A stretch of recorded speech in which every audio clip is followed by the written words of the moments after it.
realmente. E é difícil, como que tu... Qual que foi o processo seu de vencer a depressão, de sair daquele lugar, de talvez sentir propósito ou sentido? Cara, o que desencadeou foi o fim do relacionamento. Um relacionamento que eu já queria terminar, já tava... Mas aí ela terminou. Aí quando ela terminou, eu fiquei aliviado. E aí 3 semanas depois começou o desespero que não saiu mais de mim. As trevas, e aí de repente isso desencadeou em tudo. De repente toda a minha vida em volta, inclusive a música, começou a não ter mais sentido. Acho que a depressão é o fim da esperança completo. Tipo, a vida é só escuridão, nada mais faz sentido. Nem as coisas que têm prazer de fazer, de repente perdem o prazer. E eu fui atrás de ajuda.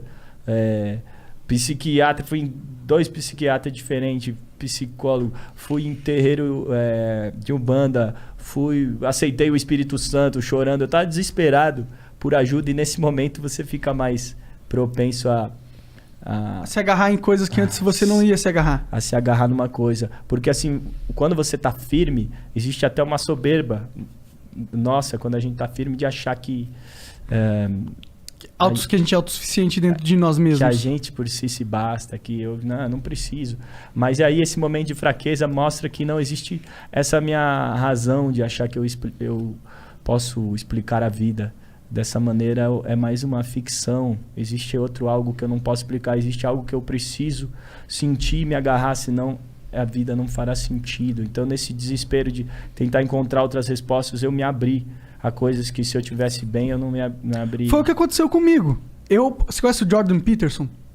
Não. Ele é um cara legal pra você... Ele tem um livro chamado 12 Regras pra Vida, e tem um outro livro que é maior e mais complexo, que é um livro antigo dele, que é o que baseia... Você sabe o nome? Não lembro o nome, mano. Descobre aí, Jean, pra nós. E esse livro eu não li. E nem o outro eu li. Eu li o começo do outro no meu Kindle. Mas ele também tem uma série de palestras no YouTube.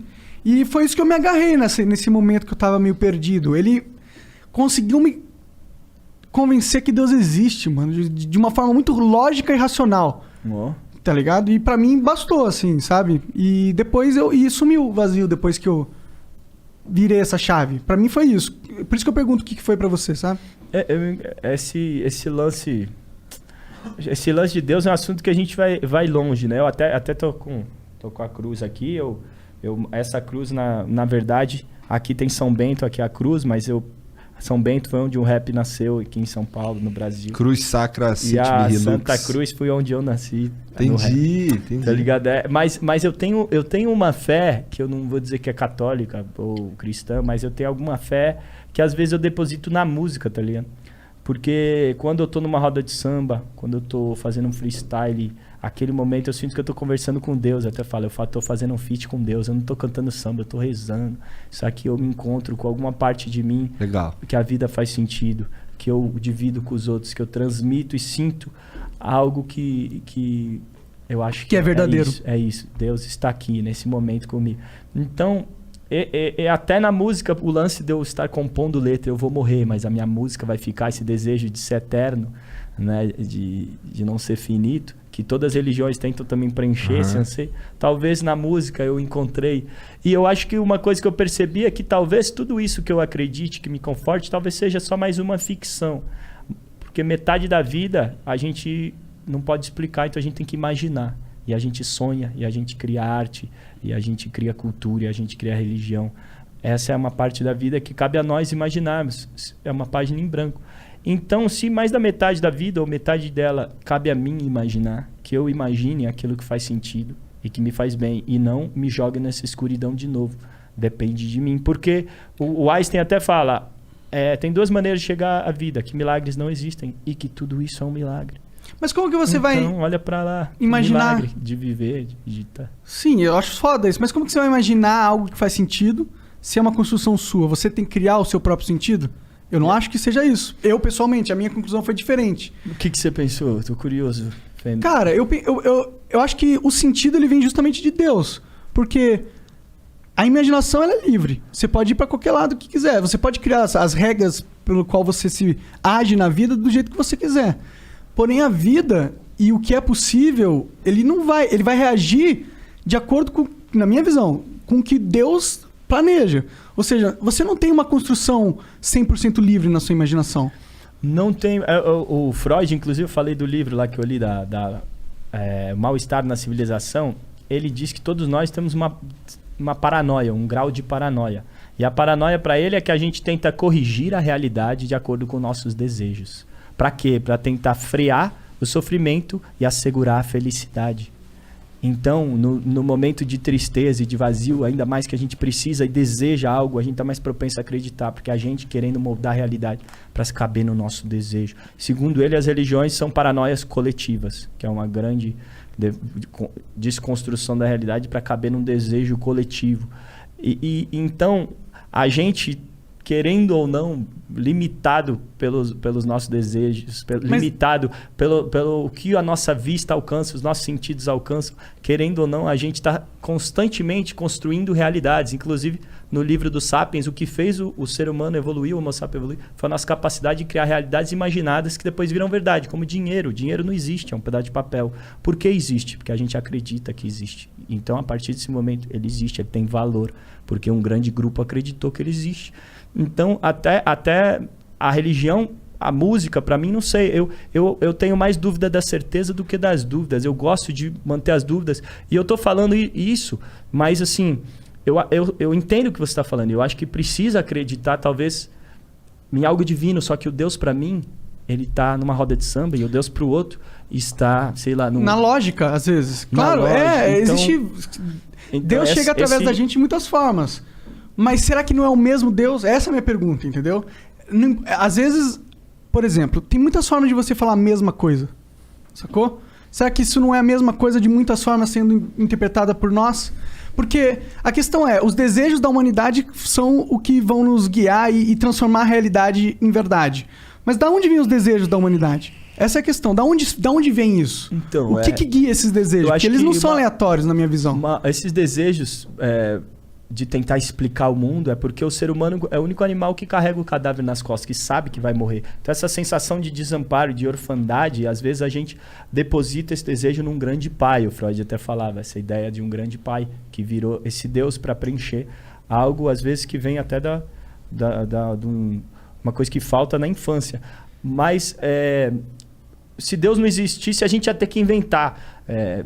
A gente não é filho de Deus, Deus é filho dos nossos desejos. De alguma maneira, sim, porque esse Deus que a gente criou é a imagem e semelhança do ser humano. Então tem muito desse Deus que são coisas para legitimar desejos nossos. Com certeza. Mas o que tem ali, e todas as religiões também trazem muito conhecimento humano, histórico. O que tem ali que eu acho que é verdade, que eu sinto desse divino, desse conhecimento compartilhado humano. Então todas as religiões, sim, trazem conhecimentos, mas eu acho que o resto a gente que tem que imaginar e construir. E eu acho que a arte, para mim, também tem esse sentido de explicar a vida. Eu consigo preencher esse vazio, às vezes, na arte. Mas hoje eu descobri que, querendo ou não, o que uma pessoa faz com a religião é o que eu encontrei na música, tá ligado? Sim, total. É o mesmo desejo, o mesmo anseio preenchido de uma outra forma. Total. Não, eu acho isso muito foda. E isso que dá esperanças, inclusive, para a humanidade, na minha visão. Porque Deus não tá só na forma com que as religiões dizem que Deus é, entendeu? Isso que me traz... tipo, porque seria muito injusto se para conversar com Deus você ter que pertencer a um grupo. É injustiça, não faz, não faz uma regra social. O meu único argumento é, tipo, a gente pode imaginar, mas a imaginação, ela é criação ou ela é descoberta? Ou seja, quando a gente imagina... Para o Platão era descoberta. Eu também acho que é descoberta. Para os posteriores filósofos que desconstruíram Platão, era criação. É criação. Então eu concordo, eu concordo com o Platão, mas eu sou burro, é porque a minha visão... Já está no mundo das ideias e você capta aquilo e traz. Parece tipo, a imaginação é como um cego tateando uma sala. A sala tá ali, ele só não enxerga. Então, para ele conseguir ter uma noção de como é a sala, ele tem que ir aos pouquinhos, encostando em cada quina da sala. E aí, quando ele começa, ele não tá vendo a sala, ele não sabe se é uma sala. Ele vê só a cadeira, ele clica... Para mim, a imaginação é isso. A imaginação não é como se você estivesse criando uma cadeira. A cadeira tá lá. Mas... Você tá usando ela para conseguir enxergar na cadeira. Porque a imaginação, ela não é infinitamente livre. tudo que você imagina é algo que você já viu. Não é. Então, até a construção de ferramentas e de arte são coisas que não é que você imaginou do nada. São coisas, eu juntei isso, que eu já conheço e transformei nisso. Então, a criação vem até de lances da memória ou de coisas que a gente viu. Eu tenho bastante poema ou coisa que eu toco no lance da religião. Em alguns eu sou mais cético, em outros não.